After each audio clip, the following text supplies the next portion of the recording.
Publik kembali dikejutkan dengan pernyataan kontroversial dari seorang akademisi, Ade Armando. Dengan penuh keyakinan, ia berani menyebut bahwa makan babi tak lagi haram dalam Islam. Klaim ini langsung menimbulkan geger, bukan hanya di dunia maya, tapi juga di kalangan umat yang bertanya-tanya, apa dasar ucapan berani tersebut? Di sisi lain, hadir sosok Ustadz Adi Hidayat, ulama dengan kedalaman ilmu yang siap menguliti pernyataan itu. Inilah panggung adu logika antara opini akademis yang penuh kontroversi melawan argumentasi agama yang bersandar pada dalil.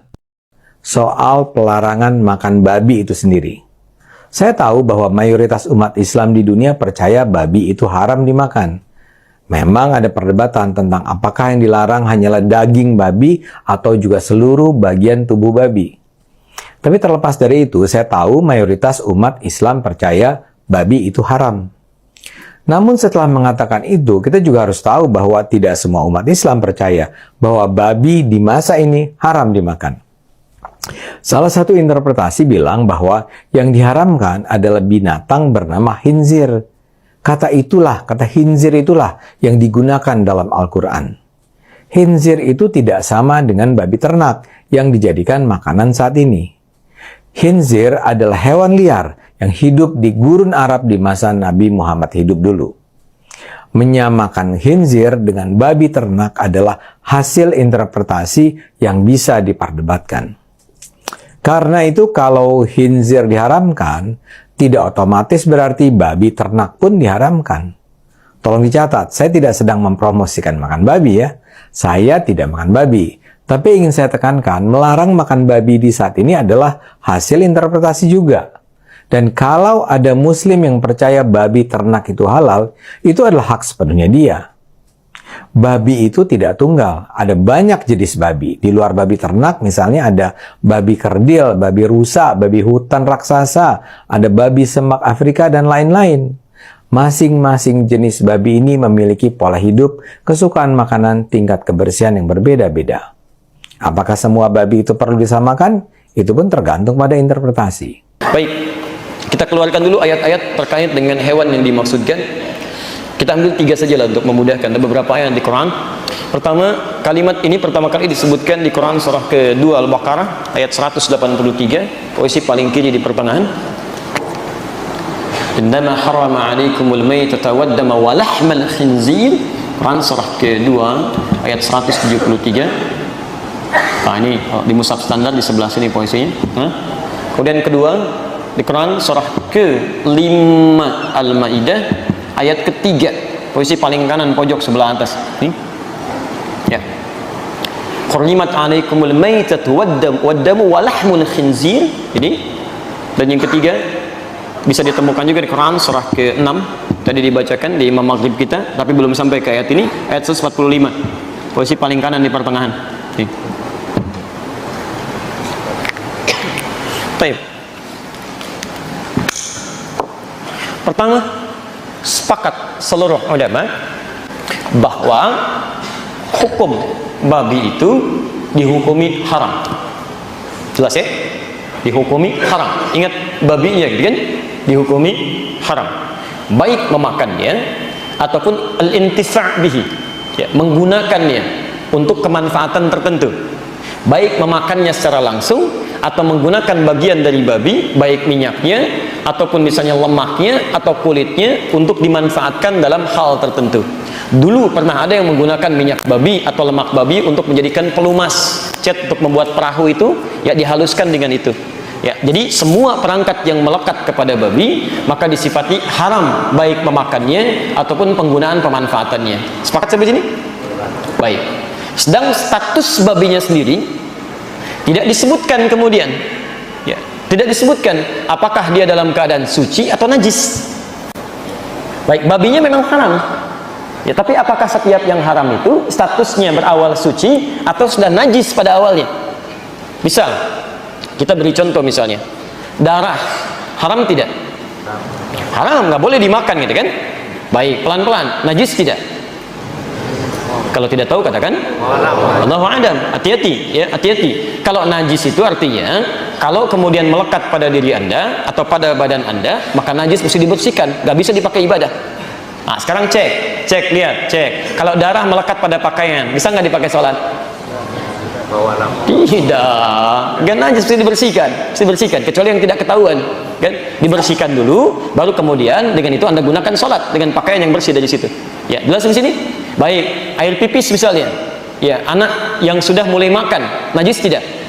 Najis, ya, minumnya haram tidak? Halo, haram tidak? Haram sepanjang ada minuman yang baik-baik. Anda ada sirup, minum minuman kencing misalnya, kan? Ada gunanya di situ. Taib, baik ketika melekat pada pakaian Anda, mesti dicuci dulu karena najis. Jelas ya? Melekat pada tangan Anda, cuci dulu karena najis di sini. Nah, sekarang babi itu statusnya najis atau suci dia. Jadi suci hewannya, cuma haram menggunakan dan makannya. Kalau statusnya suci dia, berarti dipegang masih boleh.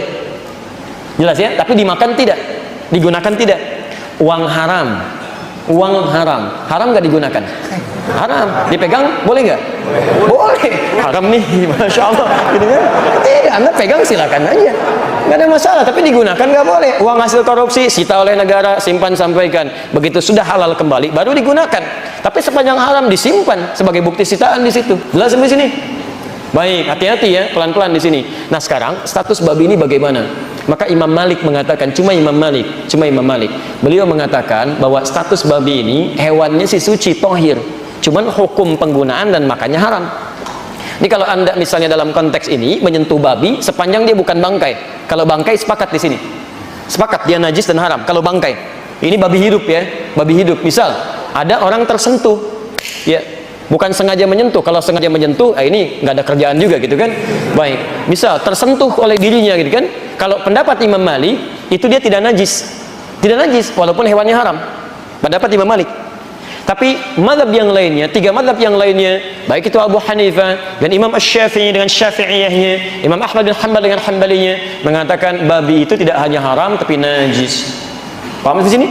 Najis. Artinya kalau itu disentuh atau tersentuh, tetap terus dibersihkan dulu, dicuci. Paham di sini? Cuci seperti tadi air pipis yang dicuci, seperti darah yang dicuci, baru kemudian menjadi suci kembali. Tapi persoalannya, apakah najisnya mukhaffafah, ringan, atau mughallazah, berat? Kalau najisnya berat, mughallazah, dikiaskan kepada liur anjing. Ingat, bukan anjing ya, berbeda. Ada liur anjing, ada anjing. Kalau anjing, itu anjingnya. Kalau liur, cuma liurnya. Yang najis pada anjing apanya? Liurnya. Jadi boleh nggak pegang anjing? Kalau tidak tahu katakan, baik. Yang najis pada anjing apanya? Liurnya. Boleh nggak megang anjing? Awas, hati-hati. Kata Imam Malik, kalau megang anjingnya nggak apa-apa. Tapi kalau kena liurnya itu yang dicuci. Salah satunya menggunakan tanah. Tapi kata Imam Asy-Syafi'i, cerdas sih kata beliau. Anda tidak tahu kapan anjing menjilat tubuhnya. Jelas ya? Kapan anjing menjilat tubuhnya. Jadi ketika Anda anjing menjilat tubuhnya, Anda nggak bisa memastikan di sebelah mana.